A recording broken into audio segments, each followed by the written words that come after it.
Sebelum melanjutkan, jangan lupa subscribe dulu, terima kasih. Bab 170 Aku akan bermain denganmu. Kau menyuruhku untuk mengampuni dia, jadi aku mengampuni dia. Kau pikir kau siapa? Kata-kata Chu Feng cukup keras dan jelas. Belum lagi tahap hidup dan mati, bahkan mereka yang berada di luar tahap hidup dan mati dapat mendengarnya dengan jelas karena dia menggunakan kekuatan asal ketika berbicara. Itu benar. Dia ingin memberitahu semua orang bahwa dia, Chu Feng, tidak memberikan muka apapun kepada orang tua itu. Sial, Chu Feng ini ingin mati, dia ingin mati. Chu Feng membuat semua orang tercengang.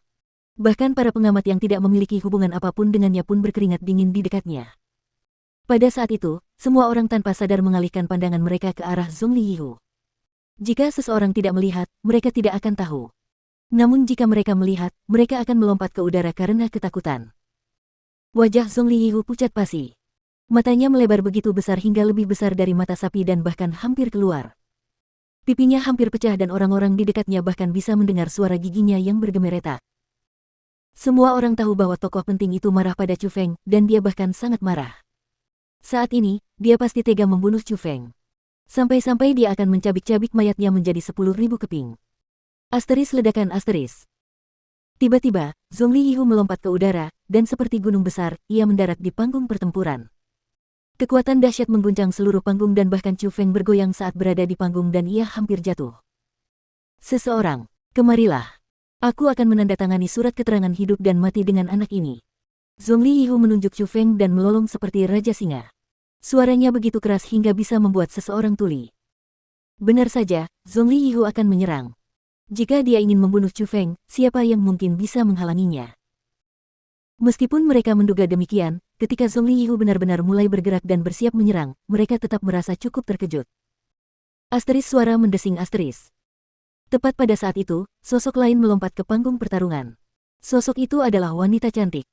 Dia adalah kecantikan nomor 1 menurut sekolah naga biru, Su Rou.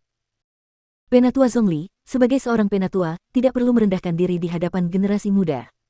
Su Rou berkata, "Pergi. Kalau aku bicara, siapa kamu yang bisa menyela?" Zhongli Yihu melambaikan tangannya dan angin kencang pun datang bersamanya. Kekuatan dahsyat itu bagaikan badai yang mendatangkan malapetaka di panggung pertempuran. Hampir seketika, badai itu menelan Su Rou dan kekuatan dahsyat itu akan mencabik-cabik rok putih Su Rou hingga berkeping-keping. Benda tua ini. Melihat itu, Chu Feng mengepalkan kedua tangannya erat-erat dan dia akan menerjang badai itu karena di dalam hatinya, Su Rou sudah menjadi miliknya dan dia tidak akan membiarkan pakaiannya terkoyak di hadapan orang banyak. Asteris suara mendesing asteris. Namun sebelum Chu Feng sempat pergi, seorang lelaki tua melompat ke dalam badai itu. Dalam sekejap saat ia memasukinya, badai itu menghilang dan Su Rou mendarat di atas panggung dengan utuh sekali lagi. Penatua Li. Chu Feng tidak bisa menahan rasa terkejutnya karena orang yang menolong Su Rou adalah Penatua Li yang juga menyelamatkannya dari tangan Gong Luyun. Tetua Li adalah seorang pria tua yang sudah renta dan hampir tidak ada rambut yang tersisa di kepalanya. Ia memiliki punggung seperti unta dan ia tampak seperti pohon muda yang sakit yang dapat tertiup angin. Namun, kultivasi Tetua Li sangat dalam. Kekuatan roh Chu Feng tidak dapat mengukur kedalaman kekuatannya, tetapi dari kemampuannya yang mudah melenyapkan metode Zhongli Yihu, dia dapat merasakan bahwa kultivasi Tetua Li tidak lebih lemah dari Zhongli Yihu. Setelah melihat Penatua Li, Su Rou juga menjadi tenang dan patuh berdiri di samping Chu Feng. Meskipun dia tidak begitu memahami Penatua Li, dia telah mendengar dari Su Mei bahwa dia memiliki kekuatan yang tidak terduga dan dia juga memiliki kesan yang baik terhadap Chu Feng. Terutama ketika Tetua Li baru saja keluar, dia bisa merasakan bahwa dia memang sangat kuat. Dia seharusnya tidak lebih lemah dari Zhongli Yihu. Jika Tetua Li melindungi Chu Feng tidak peduli berapapun biayanya, hari ini tidak akan ada seorang pun yang bisa menyentuh Chu Feng. Batuk-batuk-batuk. Setelah menyelamatkan Su Rou, Tetua Li pertama kali batuk-batuk dan batuknya benar-benar membuat jantungnya berdegup kencang dan paru-parunya pecah. Dia hampir batuk sampai keluar isi hatinya, dan setelah batuk cukup lama, dia perlahan mengangkat kepalanya dan menasihati Zhongli Yihu, "Tetua Zhongli, sebagai generasi yang lebih tua, tidak perlu ikut campur dalam interaksi antar generasi muda, kan? Penatua Li, Anda juga melihatnya. Chu Feng ini tidak hanya membunuh muridku, Wu Jiu, dia bahkan memenggal kepalanya. Sebagai gurunya, saya ingin membalas dendam. Apa yang salah dengan itu? Hari ini, aku akan menyelesaikan semuanya dengan Chu Feng di panggung hidup dan mati ini. Jika kau bilang aku tidak bisa melakukan itu, maka aku tidak akan mengatakan apapun." Paling-paling, aku hanya akan mengundurkan diri dari posisi sebagai tetua tamu di sekolah naga biru ini dan tidak menjadi bagian dari sekolah naga biru milikmu. Namun, aku harus membunuh Chu Feng ini. Zhongli Yihu berkata dengan keras. Ketika kata-katanya keluar, bahkan Elderly sedikit mengernyit dan para pengamat tidak dapat menahan napas karena semua orang dapat melihat bahwa Zhongli Yihu harus membunuh Chu Feng. Tidak ada seorang pun yang dapat menyelamatkan Chu Feng lagi. Penatuali, bicaralah terus terang. Bisakah Chu Feng dan aku memutuskan hidup dan mati di panggung hidup dan mati ini? Zhongli Yihu bertanya lagi. Ini. Tetua Li berada dalam posisi yang sangat sulit. Menurut aturan, tidak ada batasan status untuk tahap hidup dan mati bagi dendam. Selama ada dendam, dan selama kedua belah pihak setuju, mereka dapat menandatangani sertifikat hidup dan mati dan menentukan hidup dan mati.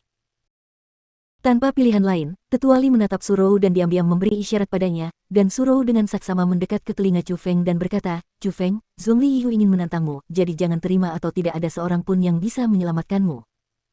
Jangan khawatir, aku tidak bodoh. Chu Feng tersenyum. Tentu saja, dia tidak akan mengirim dirinya sendiri untuk mati karena beberapa kata. Chu Feng, bahkan jika kau tidak setuju dengan pertempuran ini, aku akan membunuhmu. Tidak ada yang bisa menyelamatkanmu. Tampaknya menyadari niat Chu Feng dan yang lainnya, Zhongli Yihu menunjuk Chu Feng dan berteriak. Pada saat yang sama, dia mengeluarkan tekanannya sendiri. Tekanan itu seperti badai yang tak terlihat dan menyebar kemana-mana. Tekanan yang kuat itu memenuhi seluruh tahap hidup dan mati. Alam mendalam tingkat keempat. Zhongli Yihu adalah orang yang kuat di alam mendalam tingkat keempat. Untungnya, Tetua Li berdiri di depan Surou dan Chu Feng. Tidak peduli seberapa kuat badai kekuatan mendalam itu, badai itu tidak dapat menggerakkan Chu Feng atau Surou. Untuk pertama kalinya, Chu Feng dan Surou sangat merasakan kekuatan kuat yang dimiliki Tetua Li di tubuhnya yang rapuh. Namun, Tetua Li hanya melindungi Chu Feng dan dia tidak menyerang. Baik Chu Feng maupun Surou dapat mengerti alasannya. Bagaimanapun, Zhongli Yihu adalah tetua tamu untuk sekolah naga biru. Yang disebut tetua tamu adalah tokoh penting yang diundang sekolah naga biru untuk tinggal. Orang-orang itu tidak boleh tersinggung. Bahkan Tetua Li pun tidak. Meskipun kultivasi Tetua Li sangat dalam, semua orang tahu bahwa posisinya sangat rendah. Dia berada di level yang sama sekali berbeda jika dibandingkan dengan Zhongli Yihu. Penatua Li, minggirlah, atau jangan salahkan aku jika aku juga membunuhmu. Zhongli Yihu benar-benar marah. Dia melangkah maju dan badai kekuatan mendalamnya menjadi semakin kuat. Meskipun Tetua Li tidak bergerak, dia mengerutkan kening. Dapat dilihat bahwa dia benar-benar dalam situasi yang sulit. Ketika dia melihat Tetua Li dalam situasi yang sulit, Chu Feng sedikit tersentuh. Dia mempertimbangkan apakah dia harus terus bersembunyi di belakang punggung lelaki tua itu. Ketika menghadapi situasi itu, orang-orang yang menginginkan kematian Chu Feng bersukacita atas kemalangannya. Mereka telah merasakan nafsu Zhongli Yihu yang haus darah dan mereka merasa bahwa tidak ada seorang pun di sekolah naga biru yang dapat menyelamatkan Chu Feng, dan bahwa dia pasti sudah mati. Nada bicaramu cukup bagus. Pak Tua Zhongli, karena kamu sangat sombong, mengapa tidak membiarkanku bermain denganmu? Namun, saat semua orang merasa bahwa Chu Feng akan mati, suara lain meledak di udara. Pada saat yang sama, tekanan yang bahkan lebih kuat dari Zhongli Yihu langsung menyelimuti area itu. Tekanan itu sepenuhnya menekan tekanan Zhongli Yihu.